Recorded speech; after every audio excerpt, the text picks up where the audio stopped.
The Odyssey by Homer, done into English prose by S.H. Butcher, M.A., and A. Lang, M.A.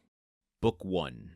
In a council of the gods, Poseidon absent, Pallas procureth an order for the restitution of Odysseus, and appearing to his son Telemachus in human shape, adviseth him to complain to the wooers before the council of the people, and then go to Pylos and Sparta to inquire about his father. Tell me, Muse, of that man, so ready at need, who wandered far and wide, after he had sacked the citadel of Troy, and many were the men whose towns he saw and whose minds he learnt, yea, and the many woes he suffered in his heart upon the deep, striving to win his own life and the return of his company. Nay, but even so he saved not his company, though he desired it sore. For through the blindness of their own hearts they perished, fools, who devoured the oxen of Helios Hyperion. But the god took from them their day of returning. Of these things, goddess, daughter of Zeus, whensoever thou hast heard thereof, declare thou even unto us. Now all the rest, as many fled from sheer destruction, were at home, and had escaped both war and sea, but Odysseus only, craving for his wife and for his homeward path, the lady nymph Calypso held, that fair goddess in her hollow caves, longing to have him for her lord. But when now the year had come in the courses of the seasons, wherein the gods had ordained that he should return home to Ithaca, not even there was he quit of labors, not even amongst his own, but all the gods had pity on him save Poseidon, who raged continually against godlike Odysseus, till he came to his own country. Howbeit Poseidon had now departed for the distant Ethiopians, the Ethiopians that are sundered in twain, the uttermost of men, abiding some where Hyperion sinks and some where he rises. There he looked to receive his hecatomb of bulls and rams. There he made merry, sitting at the feast. But the other gods were gathered in the halls of Olympian Zeus. Then among them the father of gods and men began to speak, for he bethought him in the heart of noble Aegisthus, whom the son of Agamemnon, far-famed Orestes, slew. Thinking upon him, he spake out among the immortals. Lo you now, how vainly mortal men do blame the gods. For of us, they say, comes evil, whereas even themselves, through the blindness of their own hearts, have sorrows beyond that which is ordained. Even as of late, Aegisthus, beyond that which was ordained, took to him the wedded wife of the son Atreus, and killed her lord on his return, and that with sheer doom before his eyes, since we had warned him by the embassy of Hermes the keen-sighted, the slayer of Argos, that he should neither kill the man nor woo his wife. For the son of Atreus shall be avenged at the hand of Orestes, so soon as he shall come to man's estate and long for his own country. So spake Hermes, that he prevailed not on the heart of Aegisthus for all his goodwill. But now hath he paid one price for all. Welcome to Odyssey. I am your host, Landon Solano. We are going to be reading the Odyssey, folks, over the course of an entire year, one page per day. Some pages and episodes are going to be longer than others, but I'm going to break it down and keep us on track. As you probably saw from today's passage, we're dealing with a little bit of antiquated language. If you're like me and it takes some effort to unglaze your eyes from certain ways of speaking, certain archaic words like thou hath this adviseth, you're not alone, and we're going to get through this together. If you listen to the trailer for this show, we are reading the Butcher and Lang translation of this. It is in the public domain, which is why we're reading it. There are more modern translations that update some of this language to make it a bit more palatable to your ears. But I have to read what is free. You can read along by subscribing on YouTube. I'm putting the text on screen as I read it, or you can read along through the Project Gutenberg version, which is what I am reading from. So what you can expect here, I'm going to just break down a little bit of what we read today. I'm going to do that hopefully on most days, provided it's not redundant information. And we're just going to go into some tangents and figure out what's going on. I love Greek mythology. I love tales of gods and monsters and men. So the Odyssey is the go-to. It's the one that's been adapted the most times. That's why we're doing it. I hope you're excited to go through this as much as I am. What are we dealing with today in this passage? Let's go down bit by bit. It starts here with a sort of what sounded like stage directions. In a council of the gods, Poseidon absent, Pallas procureth an order for the restitution of Odysseus, ...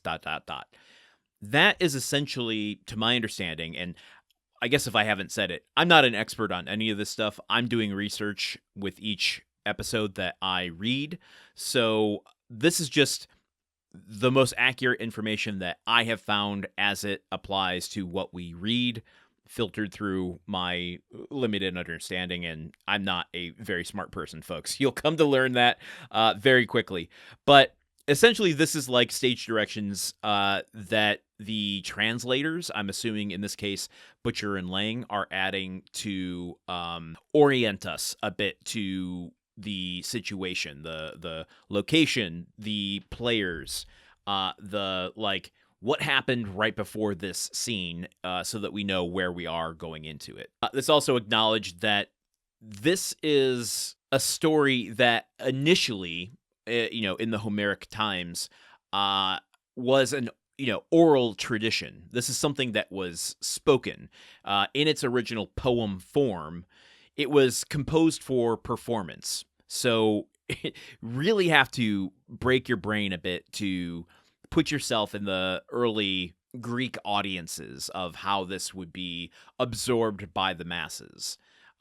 It wasn't originally intended for modern readers to sit down in a cozy little chair with a cat on their lap reading it silently to themselves. So that is also how we're supposed to orient ourselves a bit to the language, because when we go into that second part after the editors kind of orient us, that tell me Muse, it's a kind of a public voice. It's not quite Greek chorus, but it's not dialogue within the story from any of the characters, as we then go to see Zeus speak at the end of this passage. It's just kind of, think of it like the Homer's public voice. It's the story itself kind of addressing the Muse on the behalf of the audience that would be watching this. And that was something that was very common for things of this time period. You would address the Muse, often the inspiration, the deities, the entities that would inspire poetry.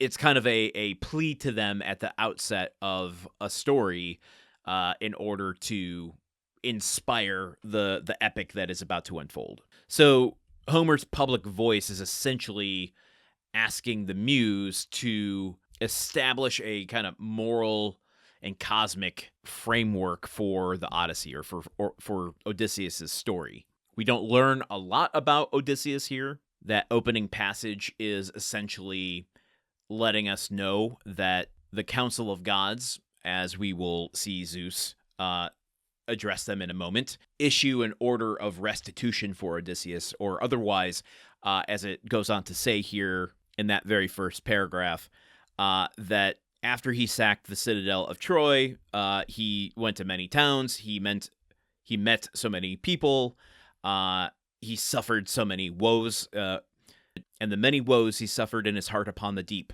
And going on to say all he wanted was to save his men and return home.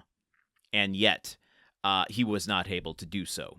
So this is telling us that we are trying to get an order from the gods to put Odysseus in his rightful place back at home in Ithaca. In a way, it's kind of laying out a roadmap of where we are going to go throughout all of this. We're going to learn about the nymph Calypso. We're going to see why Odysseus has pissed off Poseidon. Poseidon does not like Odysseus for some reason. We will learn that. What I find interesting right out the gate is, while, yes, obviously addressed as gods and a council of gods who rule amongst themselves and men, they hold the fate of men in their hands. Zeus is kind of painted out as a political figure here, and he's setting the tone, he's setting the agenda for what's to be discussed, so to speak. And he's coming at it first by establishing a kind of moral groundwork before, I'm assuming, we get to addressing Odysseus' situation. Because he's first talking about Aegisthus, who is a man that apparently they had tried to warn. They had sent Hermes to go and warn him, and Aegisthus ignored the warnings and decided to take a wife of another man and kill that man when he returned. So Zeus is lamenting a little bit by saying, well, men always blame us gods for having evil in our hearts when, they're blind and have their own problems, their own evil in their hearts. They're sour. What did he say? They have sorrows beyond which that is ordained. Like, he's saying men make their own headaches. Yes, we hold the fate, we put obstacles in front of them, but also they make it harder for themselves than they need to by not listening to us. How is he going to be using this thought of just this to apply it to Odysseus? I guess we have yet to see. Right now, it kind of reminds me of one of those, if you ever watch any prestige HBO dramas. I'm thinking Boardwalk Empire did this a lot, but I've seen it on The Sopranos. I've seen it in Rome, where someone asks a question or a situation comes up, and one of the main characters just kind of pauses and relates a story of their childhood or an incident that happened at one point to make some sort of metaphorical connection, thematic connection to the situation at hand. It's a trope. If you start looking for it, it happens all the time. Anyway, that's what Zeus reminds me of in this moment.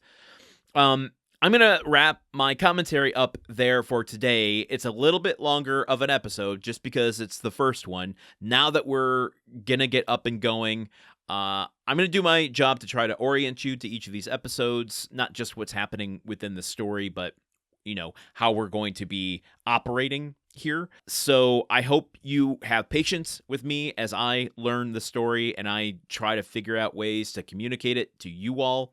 Not every episode is going to be this long. Mostly they're going to be rather short, between 5 to 10 minutes long. So I hope you'll stick with this. I'm very excited you're here. I'm very excited to read this story for the first time, even though I am very familiar with bits and pieces of it. I will go into more of that as we get further into the book. The last thing I want to say, just since it's the first episode, I want to make sure I capture your attention and get us where we need to go to keep this project going through its entire lifespan. Just want to point out that we have a Patreon for our podcast network. It's called Gruntwork Podcast Network. The Patreon is patreon.com/gruntworkpod, where we are asking for contributions of only $1 a month with no commitments. You can cancel anytime. You can certainly dedicate more than $1 if you wanted to, but if it's in your heart and you find this to be a valuable and entertaining ride, please consider contributing over at patreon.com/gruntworkpod. We also have a Discord set up for the network where there are channels for every single one of our shows. You can join for absolutely free. The link is in the show notes. I'd love to see you there and talk a little bit about the Odyssey and Greek mythology. So with that, rate us, review us, subscribe to us, share the show with someone you know. I'll see you here tomorrow. We're not missing a single day until this story is done. Until then, okay, goodbye. Odyssey is part of the Gruntwork Podcast Network. The show is produced, edited, and hosted by Landon Solano. The original text of The Odyssey, written by Homer. Theme song by Neuroflow. You can support this show and other shows like it by going to patreon.com/gruntworkpod. Thank you for listening. See you tomorrow.